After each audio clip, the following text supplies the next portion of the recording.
राधे राधे मित्र। एक कानून, हिंदू और नेता, इन तीन चीजों के बीच में पिस रहा है पश्चिम बंगाल में रहने वाला हिंदू। जैसा कि ऐसी कोई पहली और नई बात नहीं है। पहले विदेशी अंत्यकारी थे जो हिंदुओं पर अत्याचार करते थे, जिन्होंने हिंदुओं पर जजिया लगाया, जो कि जजिया इतना बुरा कर था।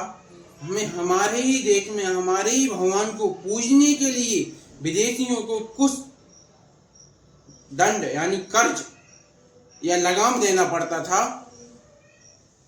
ये पिछले काल में था जब हम मुगलों के अधीन थे, अंग्रेजों के अधीन थे।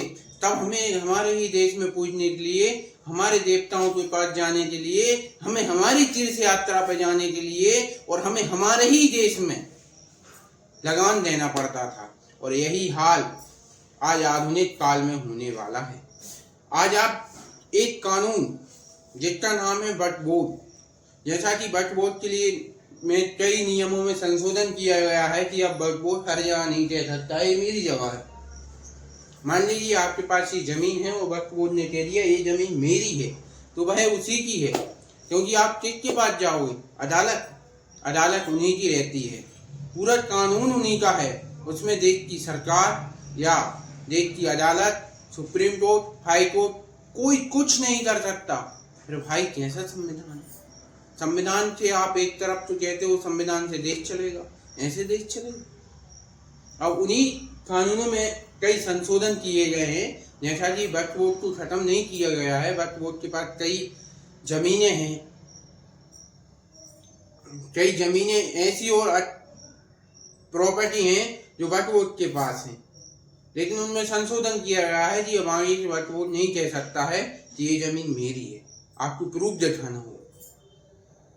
इस कानून के बीच ना तो ये कानून हिंदुओं ने बैठ के लोकसभा और राज्यसभा में पारित किया, ना ही हिंदुओं की इसमें कोई गलती है।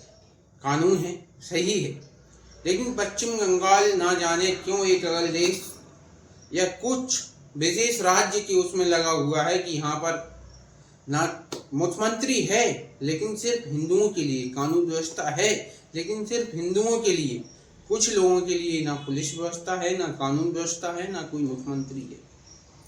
जी हाँ मित्रों, मैं बात कर रहा हूँ पश्चिम बंगाल में। आज पश्चिम बंगाल में ये स्थिति है कि कई शहरों के हिंदुओं को पलायन करना पड़ रहा है। तलवारें लेकर लोग पीछे पड़े हुए। वहां पश्चिम बंगाल की पुलिस व्यवस्था ने हाथ खड़े कर दिए कि अब हमारे बस में कुछ भी नहीं है।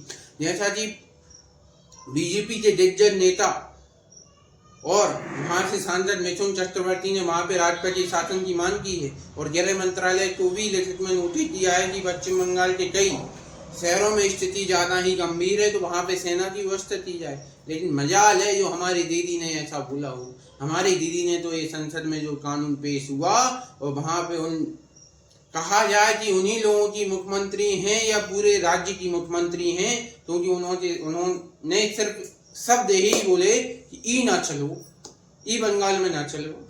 जो पूरे भारत देश में चल रहा है वो बंगाल में नहीं चलो। और पश्चिम बंगाल में एक तरह आग फैलाई गई कि आज हिंदू वहां पर लड़ रहा। और मैं तो उन तमाम नेताओं से प्रार्थना करता हूं एक सनातनी होने के नाते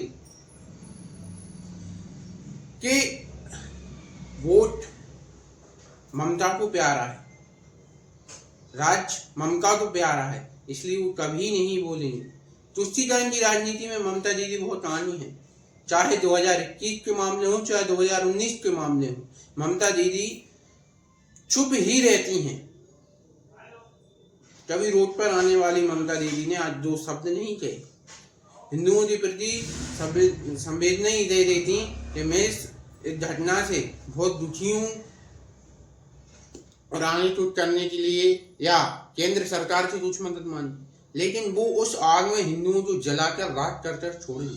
और मुझे तो ऐसा लगता है कि ममता दीदी ने ठान लिया है कि अब बांग्लादेश तो हिंदू विहीन बांग्लादेश में जो हिंदू विहीन स्थिति हो गई है वो मैं पश्चिम बंगाल में करके रहूंगा। पश्चिम बंगाल का एक शहर है मुर्शिदाबाद, वहां तो यह स्थिति है कि हिंदुओं को पलायन करना पड़ रहा है। आए दिन हम सोशल मीडिया पर देख रहे हैं इतने लोगों ने पलायन किया, ये हुआ वो हुआ, लेकिन मैं मजाल बीजेपी सरकार से भी कहूंगा कि आप हिंदू प्रिय सरकार मानते हो, हिंदुओं के जरिए ही आप देश में हो, लेकिन आप उन्हीं को नहीं संभाल पा रहे। एक कानून, एक सत्ता, एक वोट, इन तीन चीजों के बीच में पिस रहा है आखिर।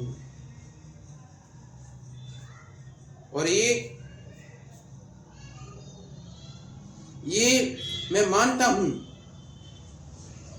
कि आज पश्चिम बंगाल है, उसके बाद हैदराबाद, उसके बाद केरल, उसके बाद कर्नाटक, जहां जहां जनसंख्या ज्यादा होगी वहां पे आपको ऐसा ही होगा।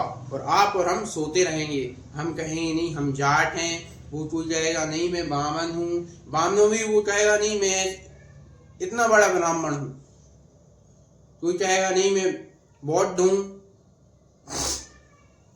हम यही सब कहते रहते जाएंगे, और जब कोई विशेष समुदाय मानना चालू करता है ना, वो ये पूछता है कि आप बौद्ध हो, क्या आप जाट हो, क्या आप बामन हो, क्या आप बनिया हो। उन सब के लिए एक ही शब्द है, काफिर।